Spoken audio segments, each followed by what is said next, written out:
Hello and welcome to Accumulated Knowledge. This is the deck recap for Eye Candy. We went 3 and 2 with this deck. Our losses came to 2 mono blue control decks, and our victories came against a Boggles, a 4-color Momentary Blink Good Stuff deck, and we also beat Burn. So let's go ahead and take a look at the list as we played it today.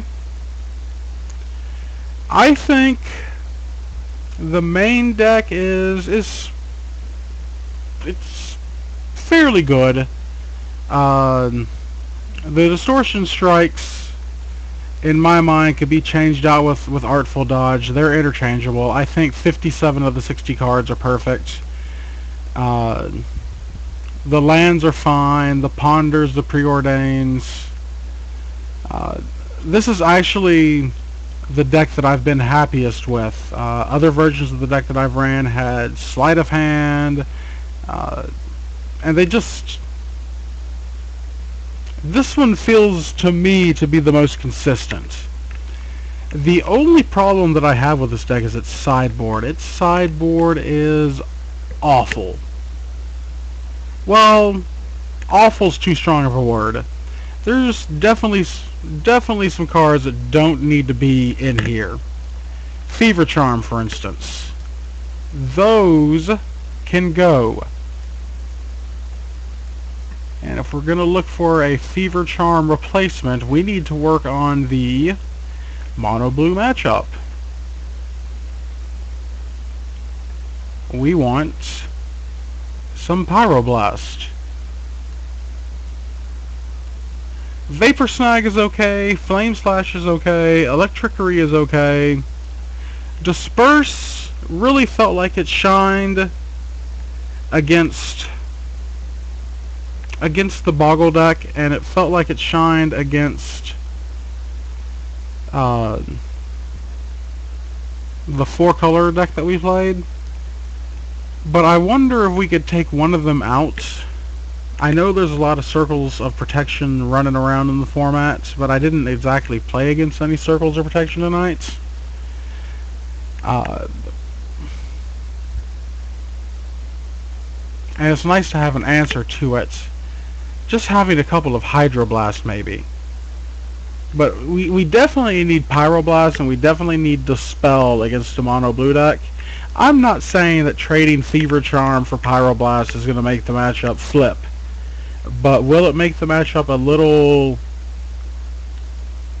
more in depth? Will it make it possibly easier? Maybe.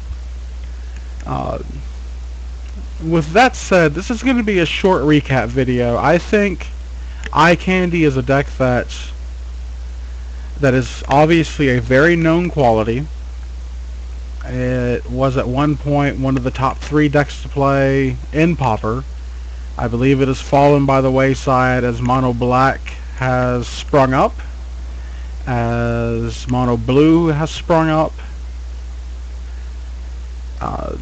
Those 2 decks, I mean, Mono Black, you have to deal with Innocent Blood, Guest Verdict, Diabolic Edict. You have to deal with Grey Merchants. You've only got 12 creatures in the deck, so it's going to be really hard to keep up with that, and you've got no disruption for them. So the deck has fallen out of flavor a little bit, and that's okay.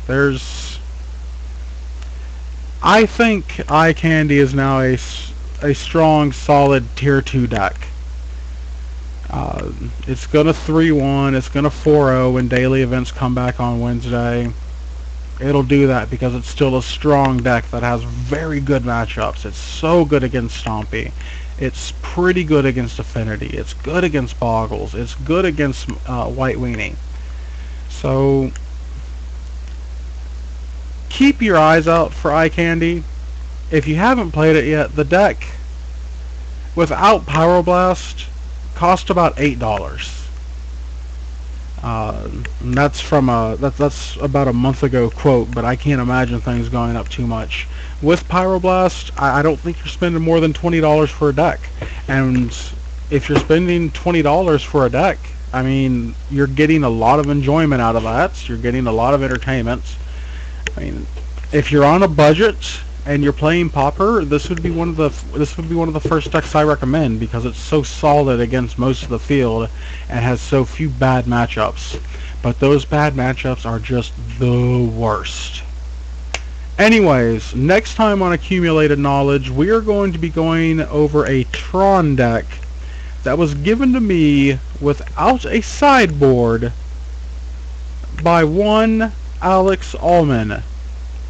You know Spike Boy M. He used to write for Pure. He runs the Pauper podcast on Pure and is now a superstar at StarCityGames.com.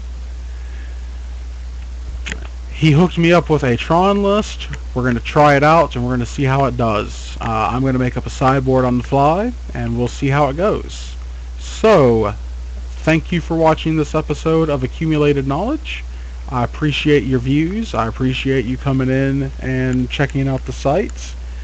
So, if you've got any advice, any different sideboarding suggestions, any comments, any criticism, please, please, please feel free to let me know in the comment section. Again, I'm Joshua Clater. I am signing off for Accumulated Knowledge, and have a good day.